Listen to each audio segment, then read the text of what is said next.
वंदितु सौवसिद्धे ध्रुवमचलमनोवमं गदिं पत्ते वोच्छामि समयपाहुड मिनमोऽसुधकेवली भणिदम् नमः समयसाराय स्वानुभूत्या चकासते चिस्वभावाय भावाय सर्वभावांतरच्छिदे। अंतिम शासन नायक 1008 भगवान महावीर स्वामी की जय। द्वादशांग श्रुत देवी की जय। स्वाध्याय कक्ष संपेपर्यंत आपणा सर्वांना चतुर्विध आहाराचा त्याग असणार आहे। समयसार ग्रंथ आपण बघतो आहे आणि बंधाधिकाराची आमची चर्चा सुरू आहे। मिथ्या दृष्टीचा अभिप्राय कसा असतो?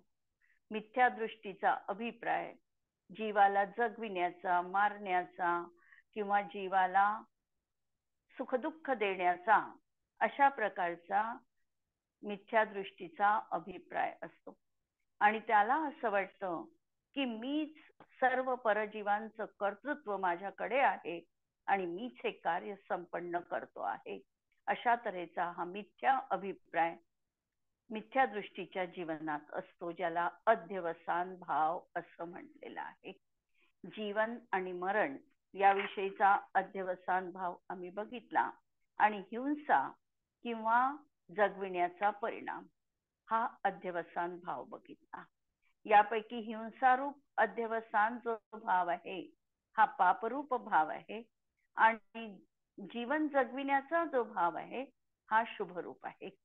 किंवा मी दुसऱ्याला मारू शकतो हा भाव, अध्यवसान भाव हा अशुभ रूप आहे आणि मी दुसऱ्याला जीवनदान देऊ शकतो हा भाव शुभ रूप आहे। पण या सर्व भावांनी जीवाला कर्मबंध होणार आहे। मग आम्ही दुसऱ्यांना सुखी करण्याचा प्रयत्न करू नये का? किंवा जीवनदान देण्याचा प्रयत्न करू नये का? असा जर आमच्या मनामध्ये विकल्प असेल तर आम्ही तो प्रयत्न कर्तृत्व बुद्धीने जरूर करायला हवा, पण त्याविषयी कर्तव्य बुद्धीने जरूर करायला हवा, पण कर्तृत्व बुद्धी मात्र आमची त्या ठिकाणी नको। जर आम्ही असं मानलं की माझ्यामुळे हा जगला तर हे चुकीचं आहे, पण दुसऱ्याला जीवन देण्यासाठी आम्ही प्रयत्न करणं हे आमचं या भूमिकेमध्ये गैर नाही आणि ते करणं आम्हाला कर्तव्य दृष्टीने योग्य पण असणार आहे। हे अध्यवसान बघितल्यानंतर आचार्य परत सांगतात की आणखी अध्यवसान कशा तऱ्हेचा असू शकतो की सुखदुःखाविषयी अध्यवसान भाव देखील मी दुसऱ्याला सुखी करू शकतो किंवा मी दुसऱ्याला दुःखी करू शकतो, अशा प्रकारचा देखील जीवाचा अध्यवसान भाव आहे। हिंसेचा परिणाम किंवा जगविण्याचा परिणाम, मारण्याचा परिणाम किंवा प्राणहरण करण्याचा परिणाम, सुख देण्याचा परिणाम आणि दुःख देण्याचा परिणाम हा देखील अध्यवसान भाव आहे। गाथा 253 नंबरची। जो अपना दुमण्णदी दुःखिद सुहृदे करे मी सत्तेती सो मूढो अण्णानी नादी नाणी एदो दुविवरी दो। मी सत्ते अन्य जीवांना दुःखिद सुहृदे दुःखी करू शकतो किंवा सुखी करू शकतो। जो दुमण्णदी असं जो मानतो सो मूढो तो मूढ आहे, मोही आहे, मिथ्या दृष्टी आहे आणि असा हा अज्ञानी आहे।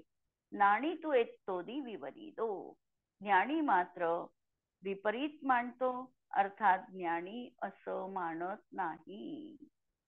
परजीवांना मी दुःखी करतो, सुखी करतो किंवा परजीव मला दुःखी करतात आणि सुखी करतात हा अभिप्राय तर नित्यच आमच्या जीवनात आम्ही जोपासलेला आहे। अनादी कालापासून अशा प्रकारचे जे आचार्यांनी 4 भाव सांगितले, हिंसाचा, मरणाचा, सुखदुःखाचा, हे भाव तर आमच्या जीवनात आम्हाला पाहायला मिळतातच। आजही आम्ही अनेक ग्रंथांची पारायण केल्यानंतर सुद्धा आमच्या मनामध्ये हा भाव असतो की यांनी मला असं म्हटलं म्हणून मला दुःख झालं, यांनी मला अपमानकारक हा बोलला म्हणून मी दुःखी झालो. या जीवानी हे केलं आणि त्याच्यामुळे मला अतोनात दुःख झालं. किंवा यांनी चांगलं केलं आणि म्हणून मी सुखी झालो. यांनी मला मदत केली आणि म्हणून माझं जीवन मला सांभाळता आलं. अशा प्रकारच्या या विपरीत मान्यता आजही आमच्या जीवनामध्ये विद्यमान आहे. आचार्य या ठिकाणी अगदी काटेकोरपणे सांगतात आहे, हा जर तुझा अभिप्राय असेल तर तू अजूनही मिथ्यात्वाच्या भूमिकेतच आहे.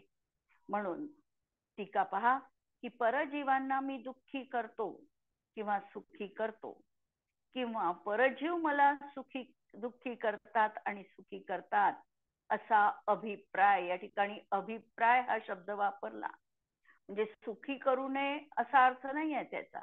जर आमच्याकडून शक्य झालं तर परोपकार करणं हे आम्हालाही सांगितलेलं आहे. पण परोपकार करत असताना मी दुसऱ्या जीवावर उपकार केला, त्याला सुखी केलं, हा भाव मात्र आमच्या जीवनात नको. निस्वार्थ उपकार हा जर जीवनात आम्हाला पाळता आला तर तोच आम्हाला उत्कृष्ट भाव असणार आहे. म्हणून असा अभिप्राय याचा अर्थ श्रद्धा. अशी जर आमची श्रद्धा असेल आणि आचार्यांनी हे शब्द वारंवार या ठिकाणी वापरलेले आहे, अभिप्राय हे शब्द. अशा प्रकारचा हा अभिप्राय याचा अर्थ श्रद्धा गुणाची ती परिणती आहे. ही श्रद्धा गुणाची परिणती समीचीन असेल तर सम्यक दर्शन आहे, आणि ही श्रद्धा गुणाची परिणती जर अशी ग्रसित असेल तर तो अजूनही मिथ्या दृष्टी आहे. म्हणून असा अभिप्राय निश्चयाने अज्ञान आहे. असा अभिप्राय ज्याला आहे तो अज्ञानपणामुळे मिथ्या दृष्टी आहे, आणि ज्याला नाही तो ज्ञानीपणामुळे सम्यक दृष्टी आहे. जर आम्हाला जगतामध्ये आमचं सुखदुःख हे दुसऱ्यांनी मलाच सुखी व्हायचं असेल तर मी माझ्या कर्तृत्वाने सुखी होईल. मी दुसऱ्यांनी मला काही म्हटलं म्हणून मी सुखी होणार नाही किंवा दुःखी होणार नाही. अशा तऱ्हेचा अभिप्राय आमच्या जीवनात आम्हाला स्वीकार करायचा आहे. ज्याची अशी मान्यता आहे की परजीवांना मी सुखी दुःखी करतो आणि दुसरे मला सुखी दुःखी करतात, त्यांची ही मान्यता अज्ञान आहे. ज्यांची अशी श्रद्धा आहे तो मिथ्या दृष्टी आहे, आणि ज्यांचा असा अभिप्राय नाही तो सम्यक दृष्टी आहे. म्हणून श्रद्धा आमची प्रथमतः आम्हाला बदलावी लागणार आहे. जी अनादी काळपासून आमची मान्यता बनलेली आहे, या मान्यतेला आचार्यांनी मोठा धक्का या ठिकाणी दिलेला आहे आणि हे सांगितलेलं आहे की तू जे परजीवांबद्दल विचार करतो आहे त्या सगळ्या विचारांना तू आधी स्वतःपासून दूर बघ, आणि प्रत्येक गोष्टीचं, तुझ्यात घडणाऱ्या प्रत्येक गोष्टीचं कर्तृत्व तू स्वतःकडे घे. दुसऱ्यांचा आणि तुझा निमित्त नैमित्तिक संबंध जरूर असणार आहे, पण निमित्ताने करता बनू नये. निमित्त रूपाने आहे, त्यांनी कर्तृत्व घेऊ नये. कर्तृत्व ज्याचं त्याच्याकडे आहे, आणि यालाच आचार्यांनी समीचीन दृष्टी म्हटलेला आहे. आता हा अध्यवसान, सुख दुःख मी दुसऱ्याला देऊ शकतो किंवा दुसरे मला सुखी दुःखी करू शकतात, हा जो अध्यवसान भाव आहे, हाचा खुलासा आचार्य या 3 गाथांमध्ये परत करणार आहे. गाथा 254, 55 आणि 56 नंबरच्या. कम्मोदयेन जीवा दुःखिद सुहिदा हवन्ति जदि सव्वे, कम्मं च न देशितुमं दुःखिद सुखिदा कहं कदा ते. कम्मोदयेन जीवा दुःखिद सुहिदा हवन्ति जदि सव्वे, कम्मं च न दिन्तितुवं कदोमि किह दुःखितो तेहिं. कम्मोदयेन जीवा दुःखिद सुहिदा हवन्ति जीव जदि सदे, कम्मं च न दिन्तितुमं किह तं सुहिदो कदा तेहिं. जर सर्व जीव कर्मोदयाने आपापल्या कर्मोदयाने दुःखीद सुखीदा हवंती, दुःखी किंवा सुखी होतो. जसं हिंसेचा याच्यामध्ये सांगितलं होतं की प्रत्येक जीव आपल्या आयुक्षयानी मरणाला प्राप्त होतो. प्रत्येक जीव आपल्या आयु उदयामध्ये जीवन जगत असतो आणि आयु कर्म कुणीही कुणाला देऊ शकत नाही. म्हणून दुसऱ्या जीवांना मारण्याचा किंवा मी दुसऱ्यांकडून मारल्या जातो हा भाव किंवा मी दुसऱ्यांना जीवन देऊ शकतो किंवा दुसरे मला जीवन देत आहे हे भाव त्या ठिकाणी मिथ्या म्हटलेले होते. या ठिकाणी देखील हे सांगतात की या जीवाचा जसा कर्मोदय असेल त्यानुसार हा सुखाचं किंवा दुःखाचं वेदन जीवनात करतो. सुख आणि दुःख याच्यामध्ये निमित्त कारण असणारं कर्म कोणतं? तर निमित्त कारण असणारं कर्म आहे 8 कर्मांपैकी जे वेदनीय कर्म आहे. या वेदनीय कर्माच्या उदयामध्ये 7 वेदनीय कर्माच्या उदयात जीव सुखरूप वेदन करतो. 7 वेदनीय कर्माच्या उदयात जीव दुःखरूप वेदन करतो. ही जी आम्हाला प्राप्त सामग्री आहे या सामग्रीमध्ये ती अनुकूल आहे. सुखाचं वेदन करणं, सुख वाटणं हे 7 वेदनीय कर्माच्या उदयात आहे. आणि या 7 वेदनीय कर्माला मोहनीय कर्माचं पाठबळ असणं आवश्यक आहे. नुसतं 7 वेदनीय त्या ठिकाणी आम्हाला असा परिणाम देत नाही. पण मोहनीय कर्माचं जेव्हा बॅकिंग आहे वेदनीय कर्माला त्यावेळेला ते सुख दुःखात निमित्त आहे. जर आम्ही मोहनीय कर्म गेलं आणि वेदनीय असलं तरी देखील ते दुःखरूप अनुभूती देत नाही. जेव्हा तीर्थंकर किंवा बाकीचे केवली आहे केवली भगवंतांना असा आता कर्माचा उदय हा 13व्या गुणस्थानात असू शकतो. पण तिथे मोहनीय कर्म नाही आणि म्हणून त्यांना दुःखरूप वेदन होत नाही. आम्हाला वेदनीय कर्माचा उदय 7चा सुरू आहे. मोहनीयाचं त्या ठिकाणी पाठबळ लाभलेलं आहे. म्हणून आम्हाला सुखाची अनुभूती होते आणि दुःखाची देखील अनुभूती होते. तर असा हा कर्माचा त्या ठिकाणी आम्हाला कर्मोदयानी सुख किंवा दुःख होतं, वेदन होतं. म्हणून हा जीव आपापल्या कर्मोदयाने आणि म्हणून आम्हाला सुख झालं ते कशाने झालं तर माझ्याच कर्माच्या उदयात झालं. दुःख झालं माझ्याच कर्मोदयाने मी दुःखी आहे. जेव्हा आमचं परलक्षी दृष्टिकोन असतो हा परलक्षी दृष्टिकोन सोडविण्यासाठी जे आम्ही वारंवार आमच्या सुखदुःखासाठी दुसऱ्याला जबाबदार ठरवितो, दुसऱ्याकडे आम्ही निर्देश करतो. या बाह्य कारणाचा निषेध करण्यासाठी आचार्यांनी त्या कारणाची निरर्थकता प्रतिपादन केली. आचार्यांनी सांगितलं की हे महत्वपूर्ण कारण नाहीच आहे. तू बाह्य कारणाकडे बघूच नको. तू सुखी झाला याची कारण मी माणसा तू तुझ्यातच शोध. परानी तुला दुःखी केलं सुखी केलं, बाह्य वस्तूला किती महत्व द्यायचं हे अवास्तव महत्व देणं झालं आणि हे करणं तू सोडून दे. तुझ्या सुखदुःखासाठी सर्वस्वी तुझा तूच जबाबदार आहे. इकडे पहिल्यांदा आचार्यांनी आमची दृष्टी वळविली आणि सांगितलं की बाह्य कारणापेक्षाही अंतरंग कारण महत्वाचं आहे. तुझा कर्मोदय हा त्या ठिकाणी सुखदुःखामध्ये नियामक असणारं कारण आहे. जिथे 7चा उदय आहे तिथे सुखाची अनुभूती आहे, जिथं 7चा उदय आहे तिथे दुःखाची अनुभूती आहे.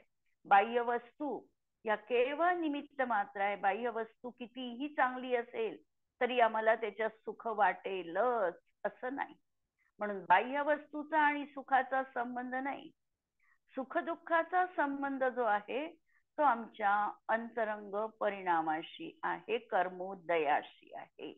पहिल्यांदा ही दृष्टी केली आणि ही दृष्टी केल्यानंतर आचार्य पुढेही सांगणार आहे की कर्मोदयाला देखील तू जबाबदार का ठरवतो?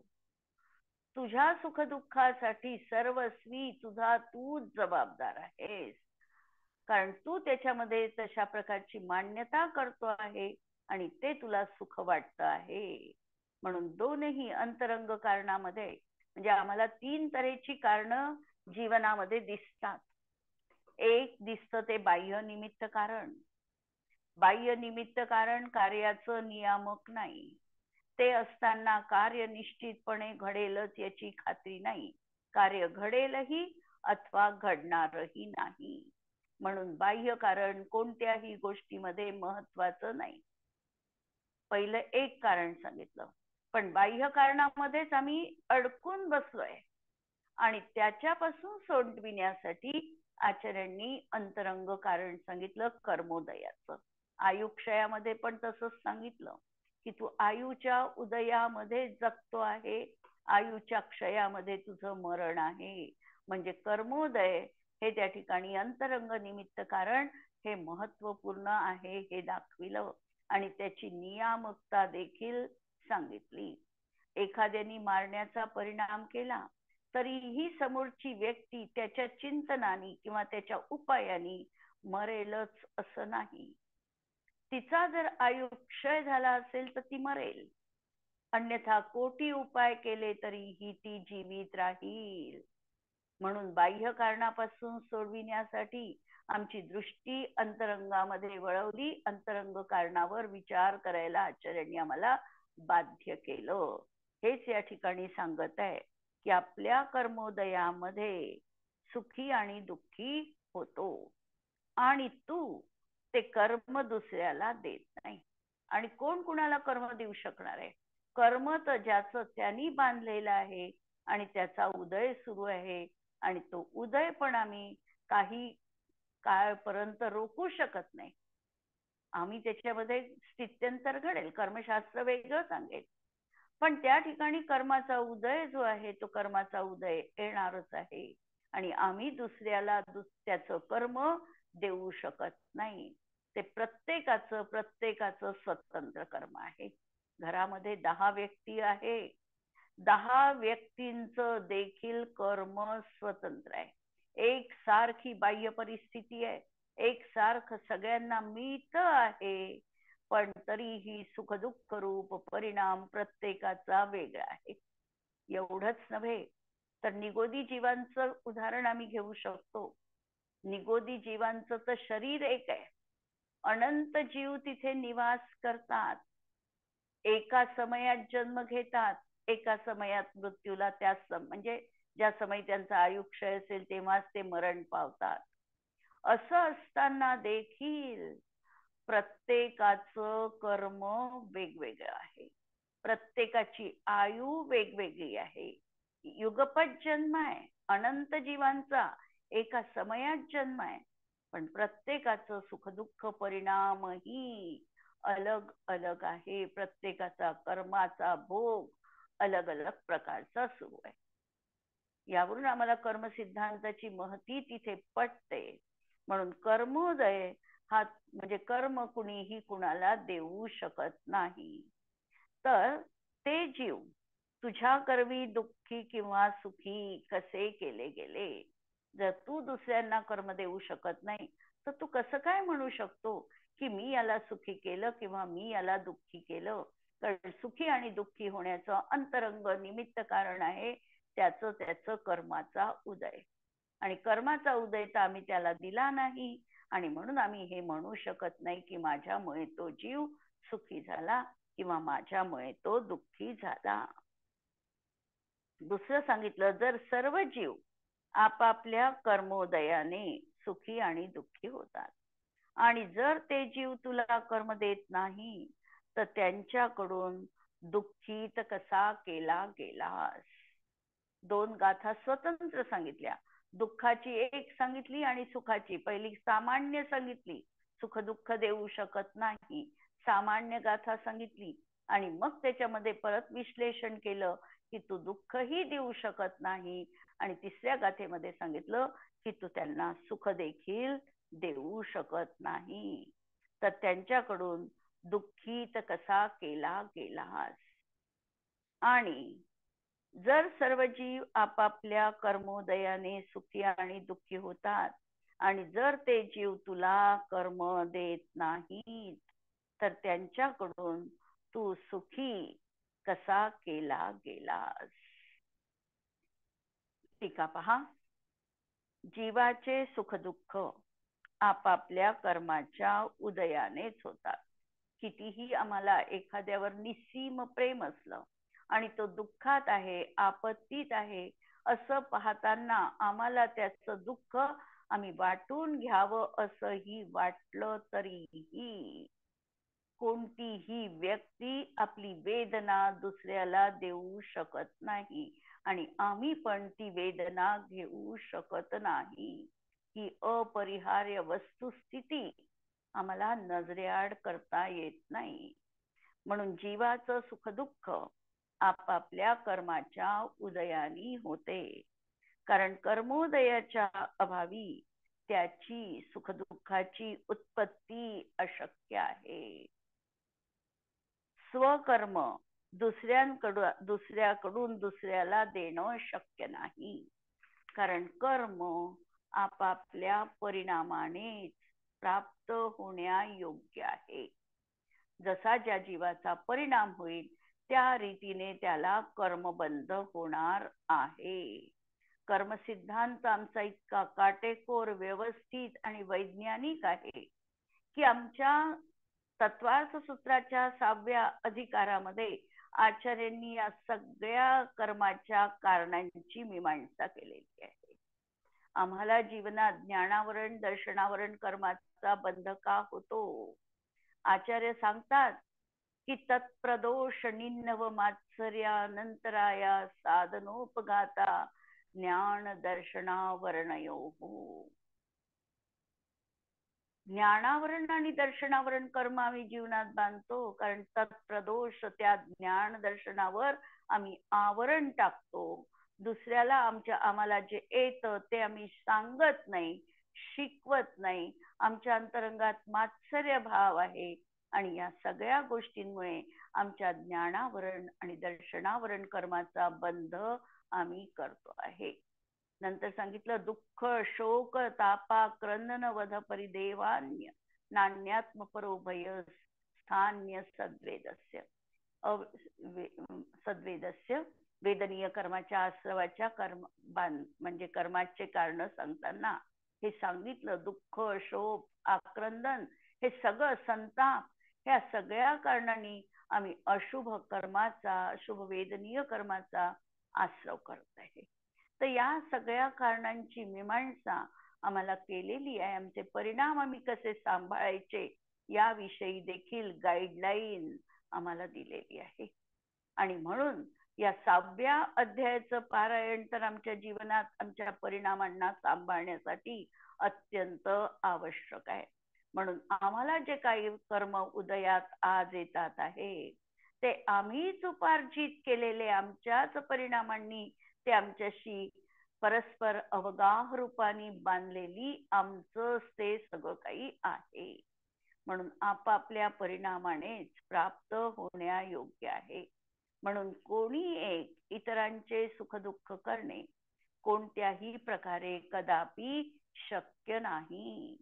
म्हणून मी दुसऱ्याला सुखी दुःखी करतो किंवा दुसरे मला सुखी दुःखी करतात हा अध्यवसाय निश्चितपणे अज्ञान आहे.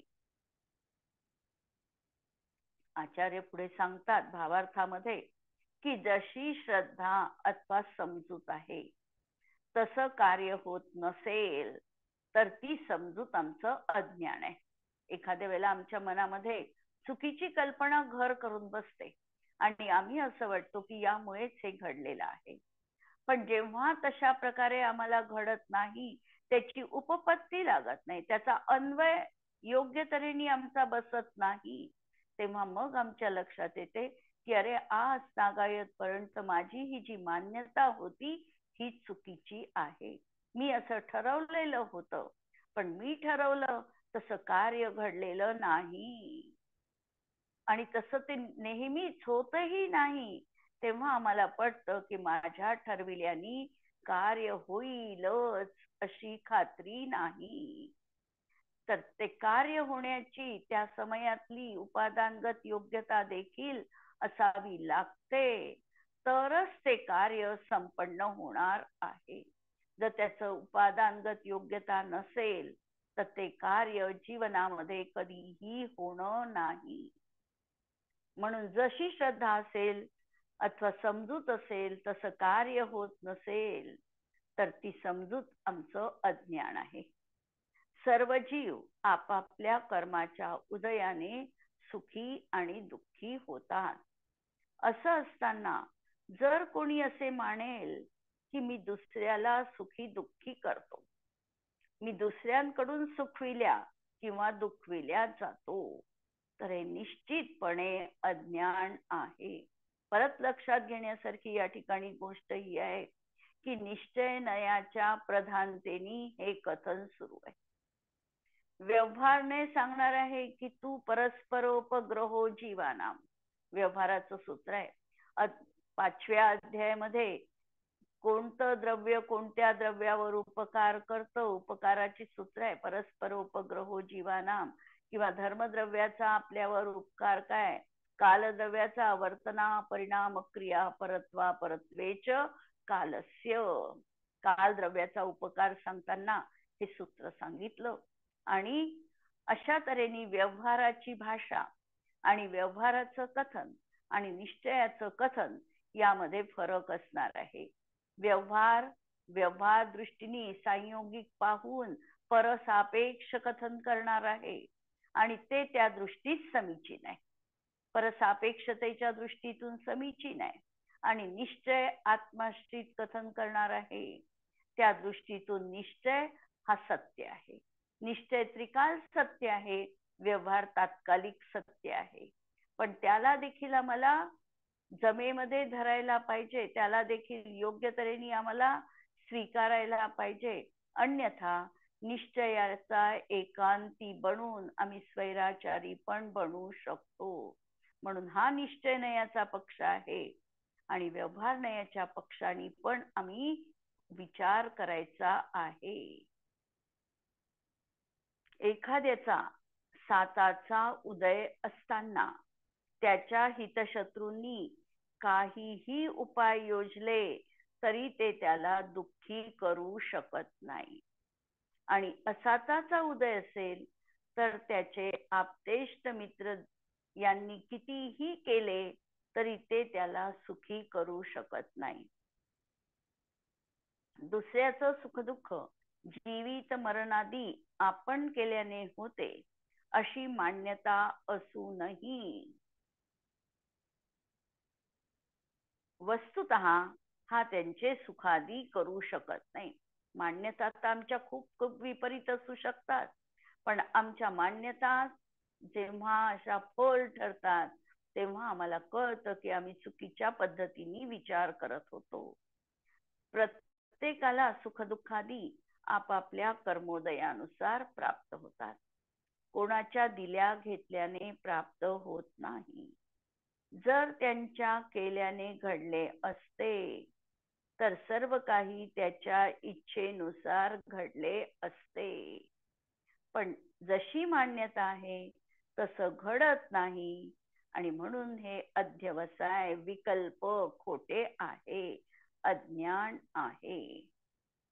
निमित्त नैमित्तिक दृष्टीने कुणाला कुणाच्या सुखदुःखादीचा करता म्हणणं हा कथन मात्र व्यवहार आहे. आणि निमित्त नैमित्तिक संबंधांनी आम्ही अशा प्रकारचा एकमेकांना एकमेकाच्या सुखदुःखाचा करता मानतो सुद्धा. थोडी श्रद्धा लक्षात घ्या. करता म्हणणं यांनी हे माझ्यासाठी केलं आणि त्याच्याविषयी कृतज्ञता व्यक्त करणं हा गैरभाव नाही, पण त्याच्याच मुळे झालं हे मानणं हा मात्र मिथ्यात्व आहे. माझाही उदय तशा प्रकारचा होता, कदाचित माझाही असाचा उदय संपायशी त्या जीवाला मला मदत करण्याच्या भाव होण्याची ही सगळी परिस्थिती जुळून आली, एका समयात ते कार्य घडलं आणि म्हणून त्याला मदत करण्याची इच्छा पण झाली. कारण माझा उदय बदलला होता. जर माझा उदयच बदलला नसता तर यदा कदाचित त्यांनी मदतही केली असती तरीही ती मदत मला स्वीकारता आली नसती किंवा स्वीकारून देखील ती फोल गेली असती, काहीही घडलं असतं. परंतु हे सगळं निमित्त नैमित्तिक संबंध आहे आणि सगळे जुळून येतात आणि त्यावेळी ते कार्य घडतं आणि मग याच्यामुळे हे कार्य घडलं अशा प्रकारचा त्या ठिकाणी उपचार कथन केल्या जातं. उपचार कथन आहे, त्याला समजून घ्यायचं आहे, पण ते उपचरित आहे, त्याला यथार्थ तसंच्या तसं मानायचं नाही. हेच अंतरंगामध्ये आमच्या अभिप्रायामध्ये निरंतर विद्यमान असलं पाहिजे.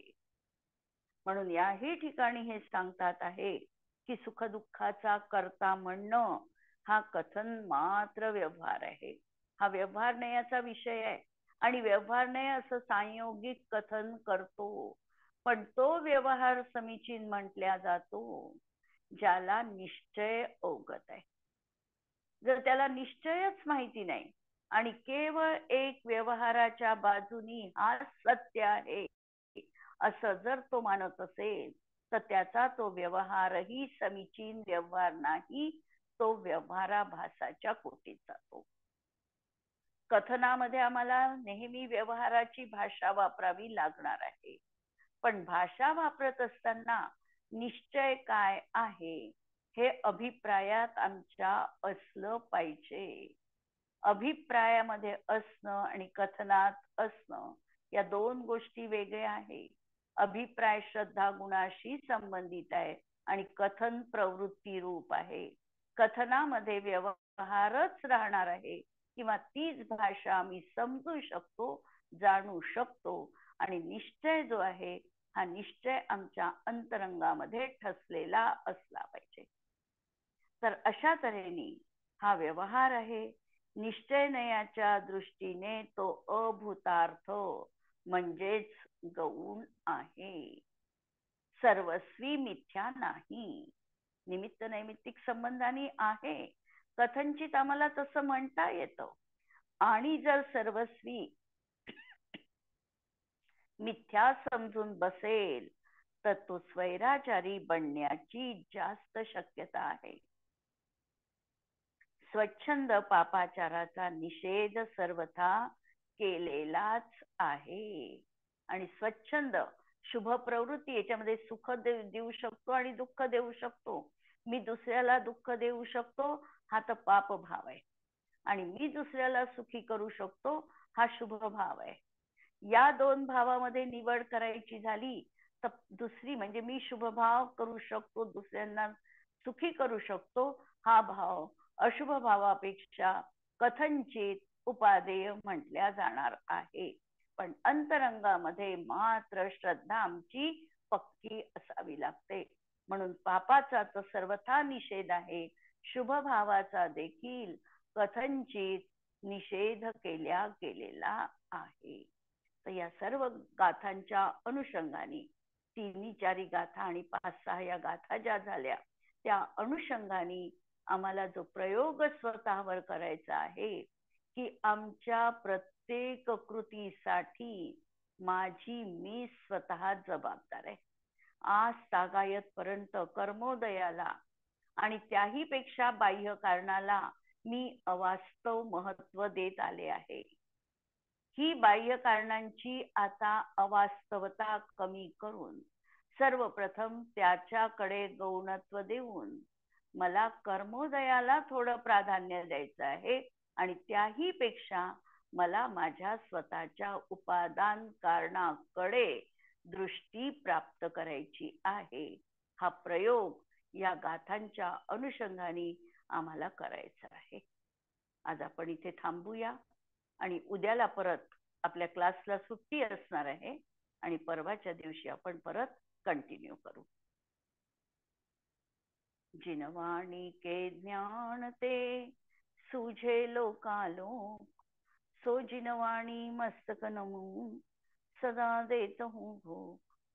नमो अरिहंताणं नमो सिद्धाणं नमो आयर्याणं नमो उज्जायाणं नमो लोये सवसाहुणं. सर्वांना जय जिनेंद्र.